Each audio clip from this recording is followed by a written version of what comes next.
there's a lot that we've been talking about when you say fixing the nation.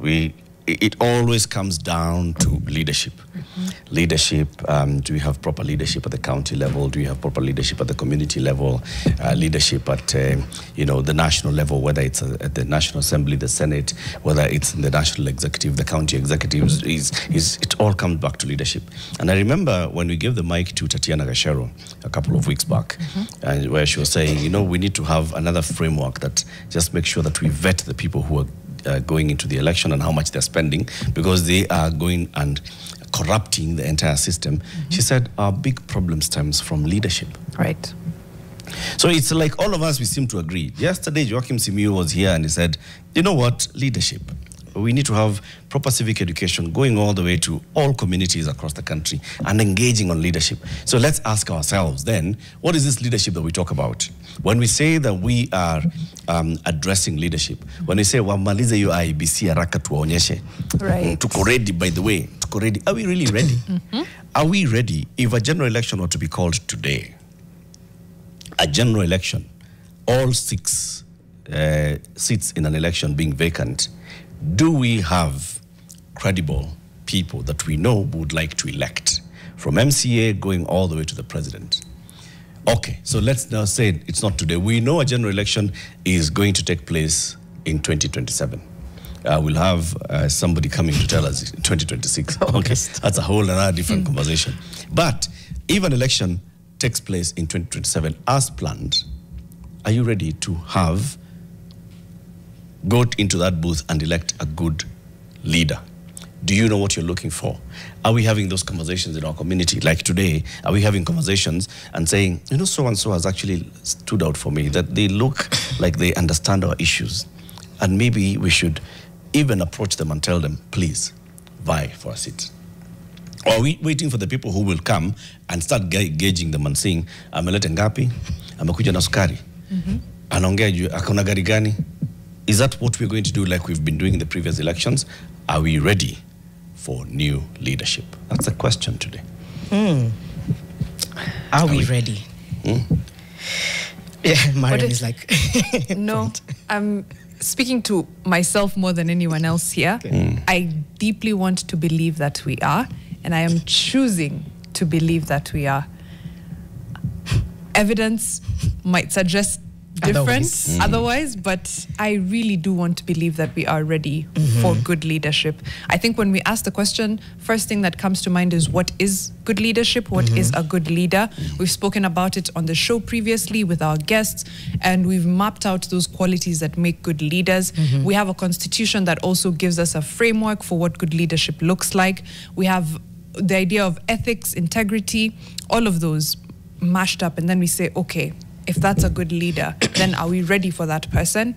I deeply want to believe, and I am choosing to believe, because I don't have any other option. The other option is saying we're not, which then means that we'll be in the same boat come 2027, in 2027 and onwards. We'll be with the same crop of leaders, same problems. So for my benefit, for my mental health, for the nation, I believe that we are ready for good leadership.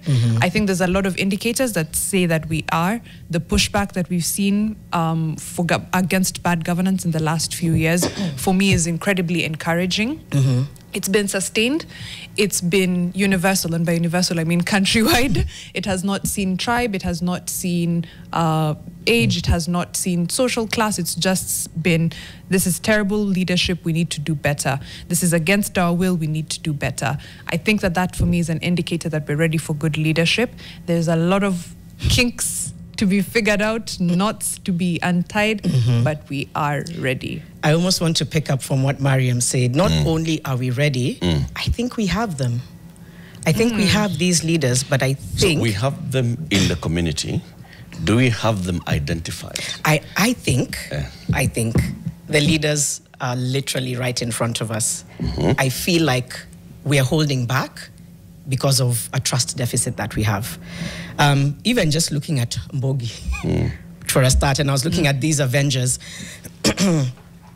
those are indicators of people who could potentially lead in various spaces and could shift the way we see and perceive leadership because of their I guess because of their ability to translate issues and understand them, their ability to offer solutions. I think we do. I feel like we are hesitating to name the leaders that are already shaping up to be leaders. I think we're hesitating to name them for reasons which, look, I also want to validate the trust deficit.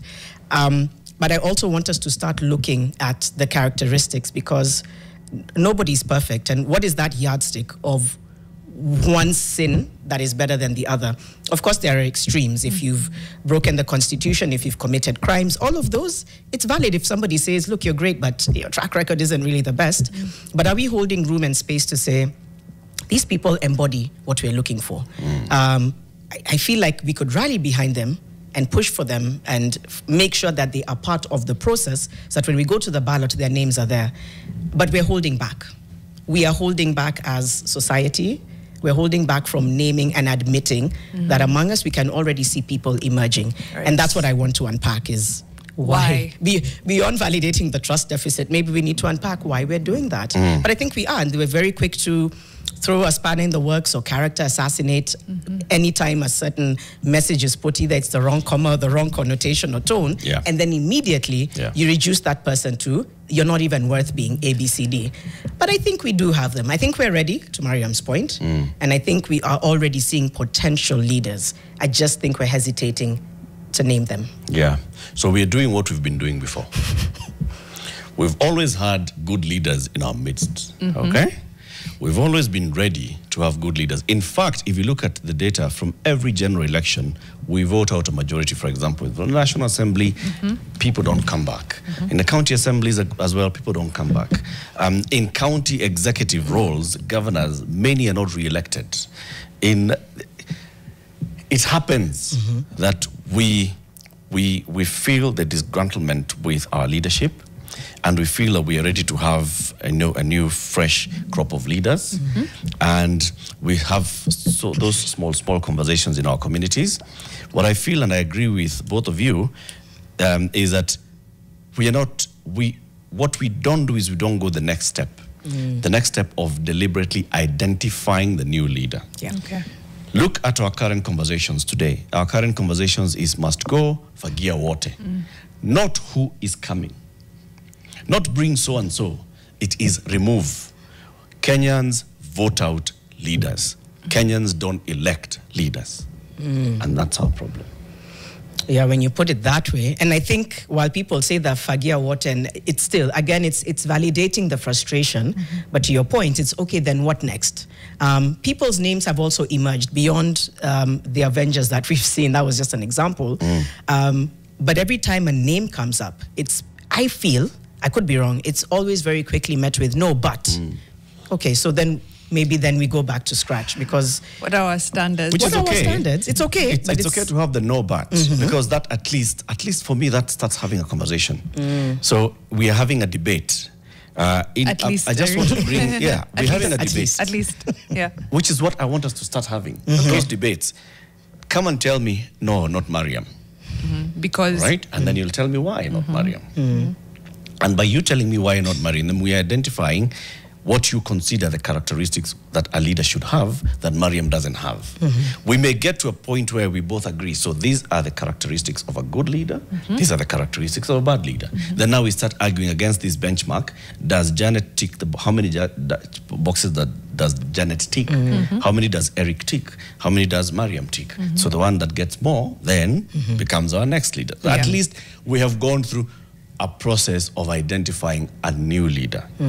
What we are very good at is saying not so and so, not so and so, not so and so, not so and so, not so and so. We don't ask ourselves why. We don't ask ourselves, so if not Janet, then who? Okay. I'm thinking of it like a person getting into relationships from independence, right? And at independence, this person doesn't know what they want from the relationship. It's just kind of like, okay, let's see what happens. And then they experience something and they're like, not for me. Experience something again, this is even worse. I didn't know you could hit rock bottom. Then they find some reprieve and they're like, I like it here. Okay, So I don't like this, I don't like that, I like this. And you continue fine-tuning until you get to a point where now you're not operating from an experimental phase where you experience and then say, I don't like this type of leadership, I don't like that. You know for a fact.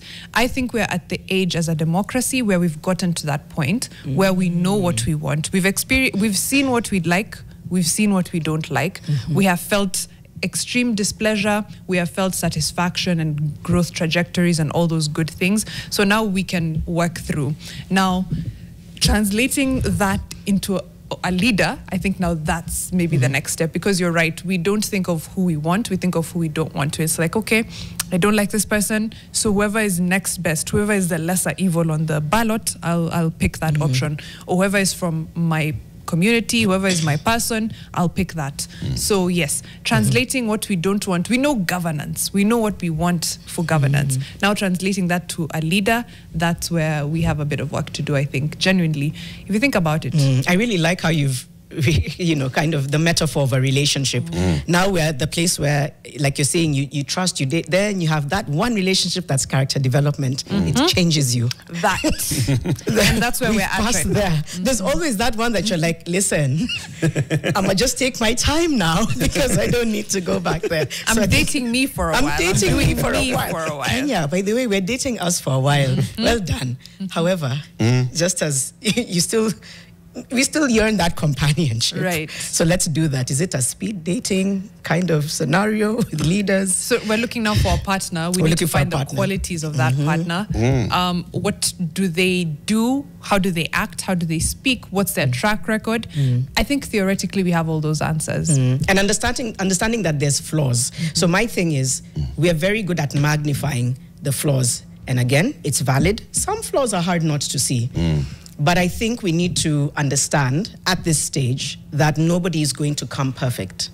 We're very good at very quickly character assassinating. This is just my observation, as opposed to saying, sure, they may talk in a way that I'm not really fond of. They may move in a way that I don't understand. But do they embody integrity? Are they pursuing values? Are they pursuing justice? Are they standing for the right thing? Are they consistent? Do they have community? Then maybe it's worth just interrogating them a little bit more. But I think I've decided this is the kind of leader I want. Now that I feel like this is the person, this is the 1, 2, 3 things we need to do. Now, what are those 1, 2, 3 things? Okay. Last week, we hosted Professor Timothy Kiruhi, who was the Vice Chancellor of the International Leadership University, right? And we were talking about the ethical values and integrity, where he talked about what they were working on by infusing values into Vision 2030. Yes. And saying, what is it that those values would look like? And then what they've been doing as academia in just trying to define what values would look like. And he came up with a BEVIP. The person should be blameless, empowering, a visionary achiever, inclusiveness, and protector. Okay? And Isawa, those ones, now we can start using those maybe as integral like part.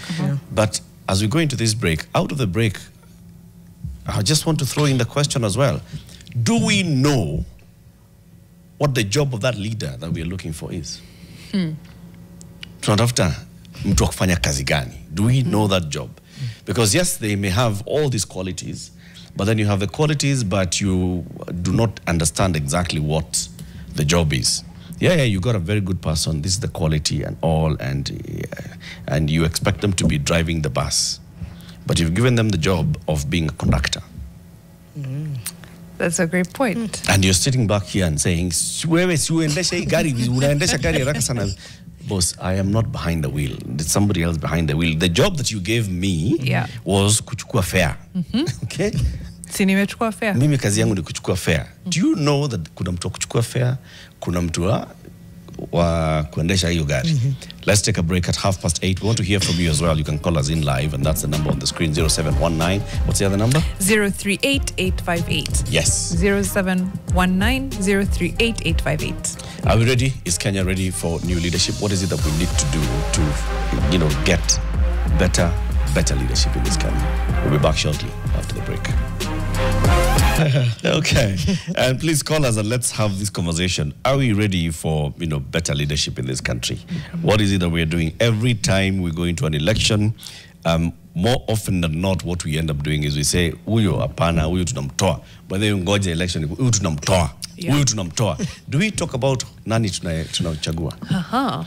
And do we say we are chaguaring so and so because they possess certain qualities and also because they understand our needs and they're asking for a job that will resolve those needs? Do we understand the jobs as well? Do you know the job of an MCA and how different that is from a governor?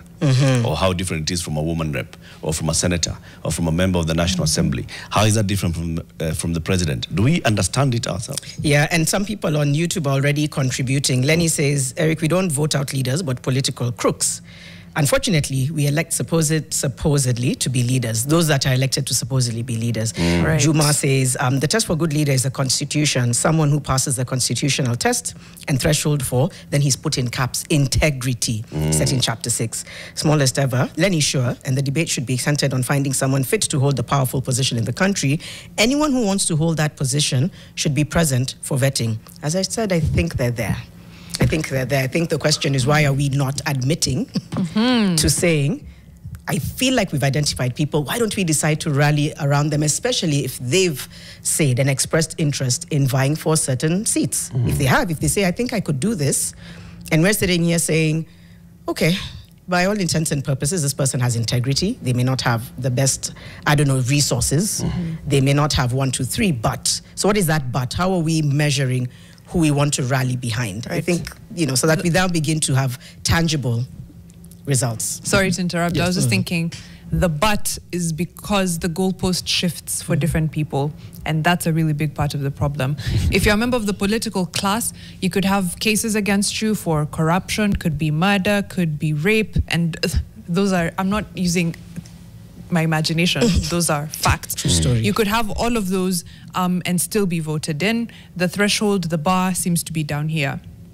If you're coming in as a person of integrity or, who meets the threshold of the constitution for what a good leader is, then the bar for you will be, you have to be completely above reproach. You have to be blameless. You have to have no issue. And even when there isn't an issue, people will still question. They'll be like, is Janet representative of the entire country? They'll be like, is she a Protestant? But what about, will she put her Protestant ideals into her governance? It's like, no one was asking that about so-and-so crimes against humanity. You genuinely, the bar moves and the goalpost keeps shifting. If you're a member of the political class, then it's where you want it to be. It meets you. Yeah, the goalpost meets you. Then I think, Mariam, that's a very good point. It's not that the bar keeps shifting. It's where we have placed our bar. The reason why this person who has integrity is not being considered is because we are looking for somebody without integrity. So it's an us problem. Yes. Wow, okay. So you come in with all this integrity and we're like, oh, lakini. Looking for something. Lakini. Ai? No. Sasa hata anaongeaje? Hata ajui kuongea. Tunakutafutia shida sasa makosa. I think that is excuse why not to choose you, but because we're looking at this person who is a thug who has stolen from us. We know that this person has not done the job that we elected them to do. Okay? But they've come back, they are talking loud, they are talking trash, they are insulting other people, they have done this and the other, they'll even slap somebody up. We talk hapa kijana, unaongea nini? Toeni huyo kijana hapa. That one will like, yes, that's the guy we want. So it's not that our bar is on the thug, the dirtiest. We literally treat integrity with suspicion. Yes. There must be something. And we've, you want to unpack and get people skeletons, people have skeletons. I almost feel like, I don't know if it's a weird thing to say, but it's okay. Which skeletons are we allowing? Are we making space for? Because people come with blemishes. Yeah, people come scarred. People come flawed. Where is their heart? Where is their mind? Where is their just their ability and almost eagerness to defend this country, to defend the Constitution, and to lead? Yeah. But we do look for flaws, and it's okay. You'll find them. You will find flaws. It's guaranteed. But the way Mariam said, sasa hapo kwa crimes against humanity, we need to stop. That was a failing on our part. I think some things are just too much of a risk to allow ourselves to say it's okay, let them lead. Yeah, but at least. But at least. That, I think, is where we started to, and there were still other options, good options, but the louder you are, the more resourceful you are, the more charming you are. We now know charming sometimes is borderline sociopath. Can we just do the math globally? Globally, map it. It's there. Yep. Yeah, so let's not just be enamored by a good smile and a good suit and a good... Yeah. That's what we need to rethink. I'm not saying it's bad. You might find that Prince Charming who dresses well and talks a good talk and cares about. But let's not be blinded by aesthetics, which I think for a long time, the aesthetics, whether it's, flaunting your cash, your chopper, your whatever it is, right? That's like, goals. No, no. Let's make integrity cool again, accessible. Let's just make it the thing. We need to flood ourselves with integrity. And learn and unlearn and have conversations with ourselves and self-audit and extend grace where somebody's saying, I want to do better for this country. Trust me. Look at me. Ask me your hard questions. Yes, I did this. This is how I've made amends. This is what I think I want to do for constituencies. This is how I think we need to implement Article A, B, C, D. They're there. I think some of them have even been making themselves heard. We don't trust it fully. Fully, we're just like, yeah, but they might go there and become so-and-so. So how do we move past that trust deficit? I think it starts with us, right? And the number one thing is for us to, first of all, remember that a general election has 6 elections. This nonsense of suit, just because you're electing one person, so simunipatia majeshi ya kufanya. It starts with us not seeming to understand the jobs that we are giving, that there are 6 jobs that we are hiring for in August, the 2nd Tuesday of August in the 5th year. We are hiring for 6 positions, and those 6 positions are different. Now, if you do not understand the difference between a member of the National Assembly and a member of the Senate, or you don't understand the difference between the job description and the TORs of an MCA and those of a governor, then you will have a problem. And that's why we end up now having all these murky waters where the president is coming to inspect the opening of an electric fence. Or we are welcoming a president and a governor stands up to say, na rais tunaomba tujengee soko. And all of us are clapping and saying, at least unaona governor wetu anaambia rais atujengee soko. No. Governor, this is working. Or a member of parliament comes to you, and because they have this CDF that they're fighting to retain control of, that they have built a school with CDF, or they've dug some 2 pit latrines in every primary school in the area with CDF, we said, at least anafanya kazi. But if you go back into the records of parliament, this person has not contributed into any debate on crucial bills in parliament. This person has not proposed any piece of legislation that will address some of the issues that you face and others across the country. These are the jobs of a member of the National Assembly. If this person has not done any of those, but you're coming back and saying, like, we see that MP is working. Huyu MP ana deliver, by the way. Huko kwao amejenga CDF imefanya kazi. That is not the job of the member of the National Assembly. Agreed. We are the problem. Are we? See. Just before you... Tujiangalie kwa kioo, okay? Don't hit the mirror because the mirror showed you that you're ugly. You've got a big nose.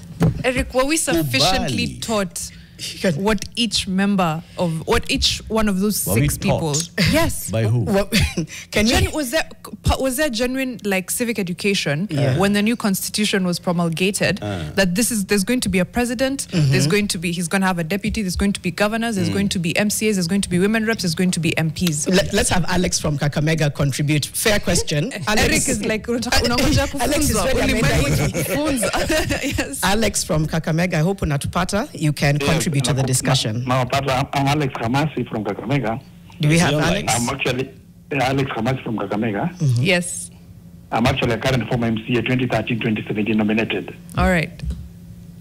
Actually, I want to concur with you guys there by saying that actually Mwananchi on the ground is very, very speedy by saying must go. But when it comes to replacement, they actually don't think about it. Just replaced by anything.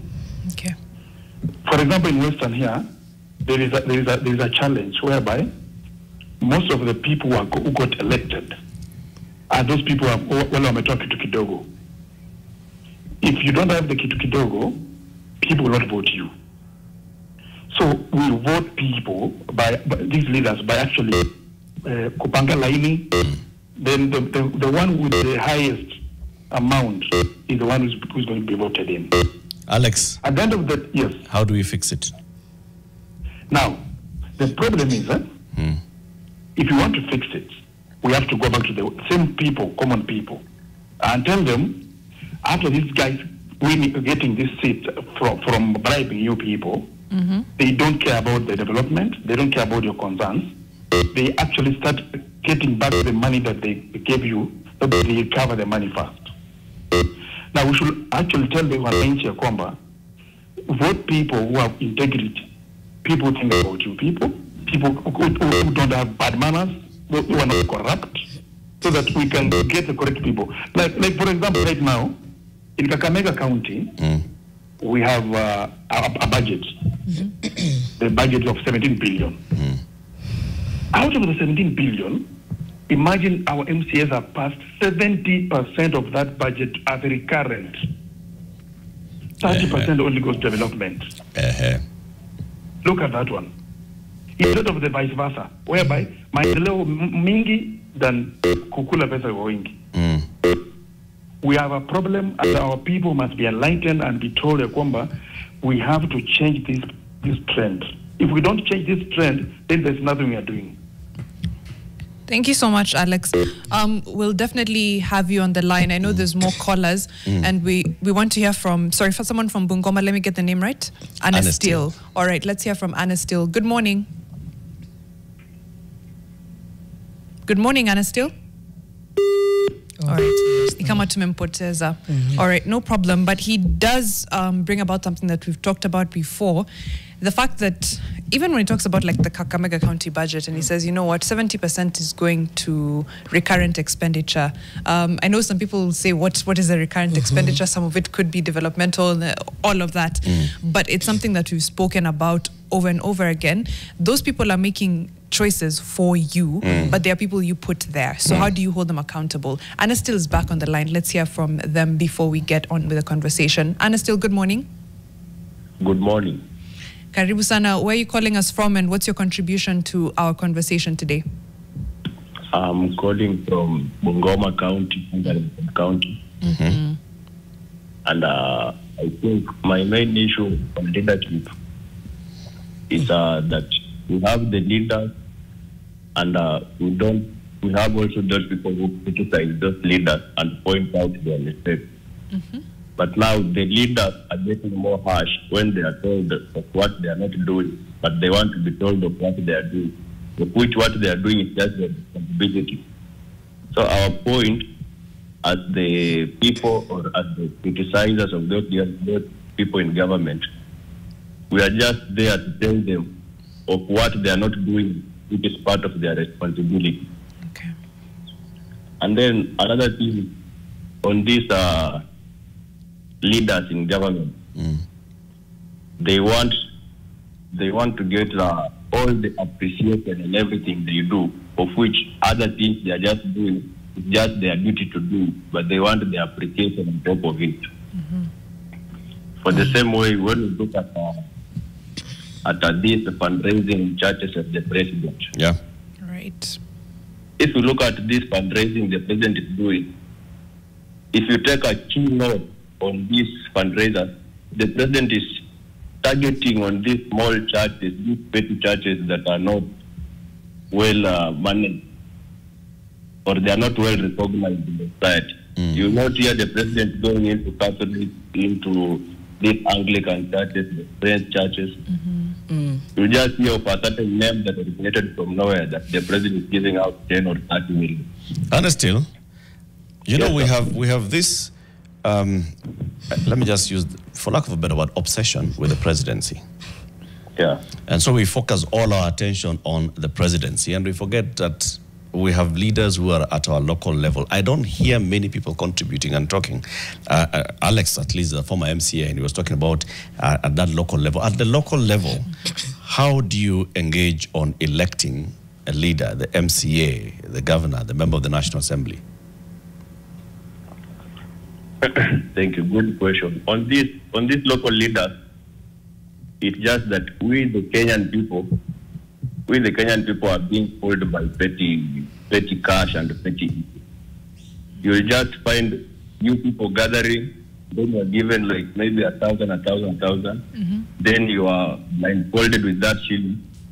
Then the next minute you go to the ballot paper, you just remember that mtu wetu alituambia atatufanyia hivi.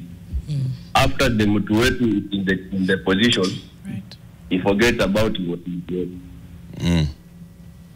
Then on the same, these leaders, these local leaders, the MCAs and the MPs, they have been instilled in fear from the members above, from the leaders above. Because when it came into the Finance Bill Act, it was either you are on that side or you are out of the government. Yeah. And with that, it instilled fear. Even those local leaders, the members of parliament, they just said to vote because it's for their benefit to stay in the government, or else they are out of the government, and it's a loss on their side. Thank you, Ernestil. You've basically just painted the picture of some of the challenges that we face. Who do we have next from Kiambu? Movie. Yeah. Good morning, Fixer. How are you?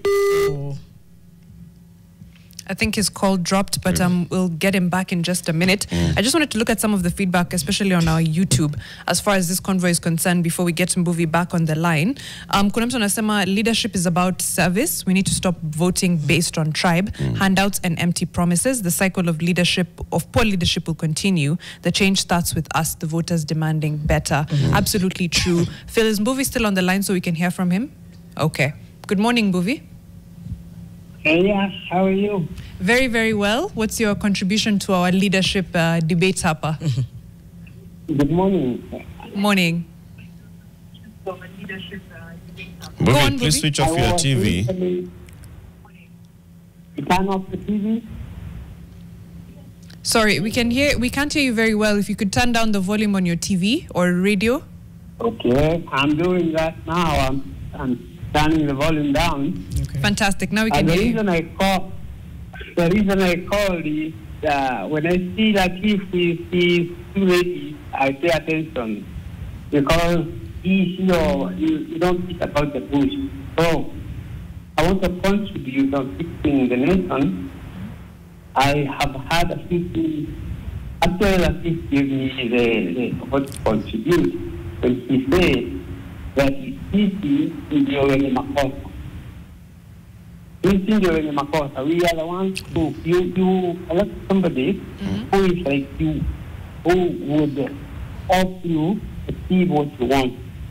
We are the people who bribe policemen. Ukisimamishwa na police, hiyo inakaa here one of them say, "Lakini mtu kidogo atuachie maneno yake."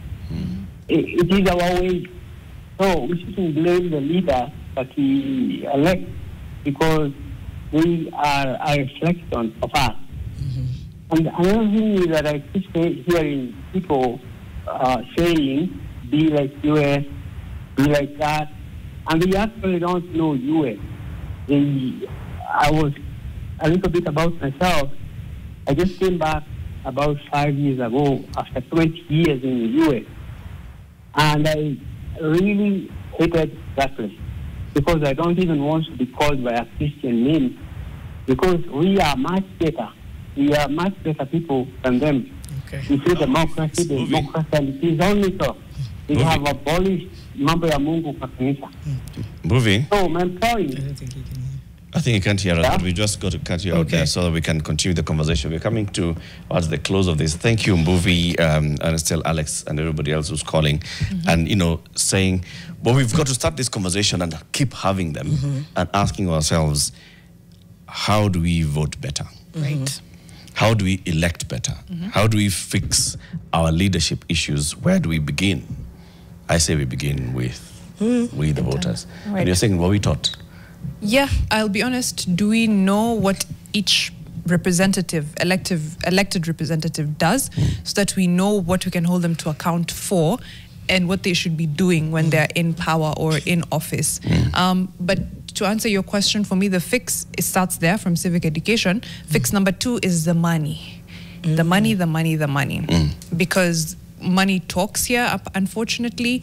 Let's find a way to fund the people that we care about, the people that should be holding these elective offices, because often it's because they don't get to Kimana or they don't get to Kitui because their campaign budget allows them to come to South Sea, go to Mombasa, and it's a wrap. Let's give them money. That. So let's look at ourselves, let's look at the money. And I think I'd also just say, I know that we've had this amazing moment in our country when we had a movement that was tribeless and leaderless and all these amazing things. It's okay for it to evolve, to begin to identify leaders. There might be pushback against that because I think part of the magic was that it was just collective. Right. But within a collective is to begin to say, okay, guys, 2027 is tomorrow. How are we actually mobilizing? How are we empowering who we think can carry our ideologies and virtues and values, and that we are supporting them? Because essentially, they also serve us. Yep. So it's mobilizing around those we believe in, and then redefining leadership to emphasize on servant leadership. I think those are those things, yeah. Indeed. Let's go into a break. The next time when we come back shortly, we'll be talking about the budget. Remember, we were told here by Kuria Kimani, the chairman of the Finance Committee of the National Assembly, that they are expecting a new finance bill. No, by law, a new finance bill should be in Parliament by the 30th of April. That's by next week, Wednesday. So this is the week. Although the people at the National Treasury are all in New York for the World Bank and IMF meetings, but maybe when they come back, they send this thing to Parliament. But do we have a budget that is people-centric? And how do we engage on that budget? Education and literacy levels in Kenya, according to the Kenya National Bureau of Statistics, 2022, 91% of women, 94% of men are literate in Kenya. We are a literate society. Sisi wajinga bwana. We'll be back shortly.